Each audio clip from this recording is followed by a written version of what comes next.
Hey guys, welcome back to the channel. We got a 2008 Toyota Camry behind us, and today we're going to be replacing the belt tensioner assembly, so let's begin.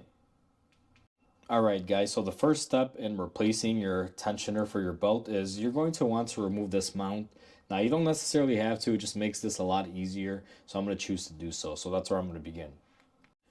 Alright guys, once you remove your motor mount that was here, you can see we have a lot more room here. What I'm going to do is go ahead and grab my tensioner pulley here with a 14 millimeter, and we're going to go ahead and take it off. Now sometimes they do have a little tab here with a 19 millimeter that you could remove. On this one, however, it's broken off, so we're just going to remove it directly at the pulley. Alright guys, now that we went ahead and we got our mount up here off, and that gave us access to be able to remove our belt. To get access to our tensioner and make it a little bit easier, we're going to be removing this mount. So let's go ahead and remove that and get that out of the way. Now that we went ahead and we got that little mount block out of the way, what we're going to do is raise the car up. We're going to be putting a jack stand underneath the oil pan with a piece of wood, and we're going to be lowering the car slightly just so we can kind of get an angle onto the actual engine. If you guys can see, it's very difficult to get to where the tensioner is. There's a lot of things in the way, so we're going to have to basically tilt up the motor to be able to gain access to it. So I'm going to go ahead and do that off camera. Okay guys, now we got a little bit of support for our engine, so we kind of leveled it off. You're not going to get too much with just this little torque mount removed, but it's enough just to kind of give you a straight angle on it. What we're going to do, and it's going to be very difficult for me to show you while it's inside the car, I'll show you on the new part, but there is a bolt that we're going to need to access. It's about right here. You guys can clearly see it from the top. I'm going to have to remove that. And then what we're going to be doing is lifting the car up, going on the bottom for the little spring absorber. And again, I'll kind of show you what that is on the bench right now with the new part. Okay guys, so I'm at the bench right now, and this is our tensioner for this engine. If you guys can see, the top bolt that we're going to be accessing is right here. That's the one that I just showed you guys up top. And then the one on the spring is going to be down here, as you guys can see. It's very difficult to gain access to this one and to this one, but you're going to be able to gain access. You know, it's a little bit of a fight. It's really hard for me to show you the access point on there, but at least I can show you on the new part. So what I'm going to do next, this sits into the engine like this, obviously facing this way. I'm going to go ahead and remove this top bolt, and then we're going to have to lift it to gain access to this bolt. So let's go ahead and do that. I'll bring you guys back once I'm done with that. Okay guys, so I went ahead and I loosened the bolt up top, and I realized that that bolt is really long and it's going to hit the frame. So what I did was I went ahead and I lifted the car up, and we're on the passenger side, took off the tire, and there's a shield here or a little plastic cover that you're going to want to take off. There's two 10 millimeter bolts, one here, one there, and it comes right off real easy.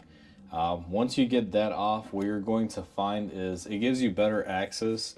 This is that spring bolt that I was referring to. That's on the tensioner. You guys can see you can clearly take it off here easily.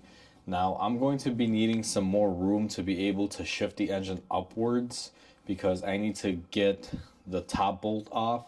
It's longer and it's hitting the frame, so I'm going to go ahead and remove this bolt now. I've already started loosening it. I just wanted to show you guys that that is a motor mount bolt. You're going to have to loosen that, and then you're going to have to put a jack stand with a piece of wood or something underneath to be able to lift up on the motor, so you can kind of shift it upwards so you can get that upper bolt out. Otherwise, I don't really see any other way you can get that bolt out. It's almost impossible because it hits the frame. It is a very narrow area up there. Alright guys, so I went ahead and I got my engine tilted. You guys can see she's sticking out quite a bit, and I got a lot of room here. Now here is the bolt, and I'll kind of zoom you guys in here. Sorry, because I got to move the camera by hand, but that's the bolt that we're after. It is super long. It hits this frame portion right here if you weren't to tilt the engine. Now we got more than enough room, so I'm going to go ahead and get that off, and I'll be back with you guys. Alright guys, so we are over here at the bench. Now we have our old part that we took out and our new part that we're putting in.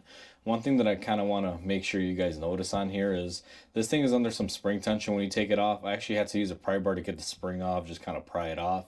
And what you'll notice is there's a pin here locking the spring upwards, keeping some pressure on it. That's going to be very vital for installation, so do not remove this pin until after you've installed this tensioner. I would even go as far as saying don't remove it until after you install the belt if you can, so that way you can put the belt on a little bit easier. But I just wanted to point that out. Now, the reason why we're replacing this is this spring is weak. If you guys will notice, it also has a broken tab up here. We're not replacing it because of that. You can easily get the belt on and off just using this pulley bolt here. The reason why we're replacing is this spring is, kind of rusted up. It's gotten weak and it wasn't holding good pressure onto the belt. So let me go ahead and put our new one in. Okay guys, so what I went ahead and I did, and I'm not going to show it all, is I went ahead and I installed the tensioner. It's really simple, the top bolt and the bottom bolt. I went ahead and I installed that. Then what I did, just because it's a lot easier to do so now, is I went ahead and I installed my belt and I routed it correctly and got everything done there. Now the last piece of the puzzle that I got to do is remove that locking pin that I showed you guys on the tensioner spring. And what I'm going to be doing is taking my pry bar and just going in there and going and popping it off. It's quite simple. I can't really show you guys on camera, but I'm just gonna remove it off camera. It's really easy, guys. And if you can't do it with a pry bar, just some pliers or something, you just want to pop that pin out just to, get it out of there to release the tension. And here's the pin. It's already removed. Surprisingly, when you put the belt on, it doesn't take too much. I was just able to put my pry bar on there and it just kind of fell off and I was able to grab it with my hand. So make sure you remove this, guys, before you let the car drive out, because otherwise you're not going to get proper belt tension on it. This is a locker pin just to help keep it in place. So once you remove this, what we're going to be doing next is going ahead and we're going to lower the car. We got to reinstall our bottom engine mount. It's really easy. As you guys saw, there's that one bolt. Then we're going to go ahead and put our block back up here and hook up our torque mount. So once I do that, I'll bring you guys back. Okay guys, so I went ahead and I got my lower engine mount installed. I went ahead and I tightened up my engine mount up top here, my torque mount. Once you've done that, you're all set.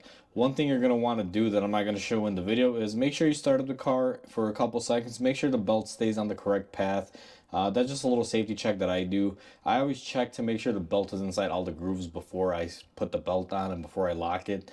But just one little safety tip that I usually tell people to do and pay attention to. So with that said, everything is all said and done. Hopefully you guys enjoyed this video. Hopefully this helps you guys out if you guys are doing this repair or something similar. So please comment, like, and subscribe. It'll definitely help my channel grow.